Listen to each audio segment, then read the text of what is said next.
Grace means that all of your mistakes now serve a purpose instead of serving shame. God's grace is the key that unlocks the door to a life of peace, joy, and purpose. Grace is the overflow of love from the heart of God, showered upon us in spite of our faults and failures. God's grace is the bridge that spans the gap between our humanity and His divinity. Grace is not a license to sin, but the power to overcome sin and live a holy and righteous life. God's grace is not a one-time gift, but a daily provision that sustains us through all the ups and downs of life. Grace means that God is always for us, even when we are against ourselves.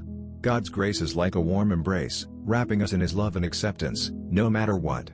Grace is the gift that keeps on giving, overflowing from our lives and touching the lives of those around us.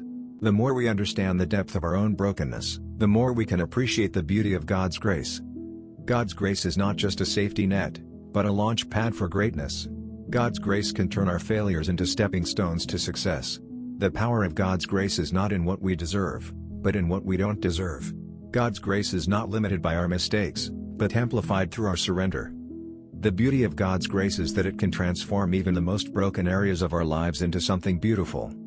The more we experience God's grace, the more we are empowered to extend grace to others. God's grace is not a reward for our good behavior, but a gift for our surrender. God's grace is the anchor that keeps us steady in the storms of life.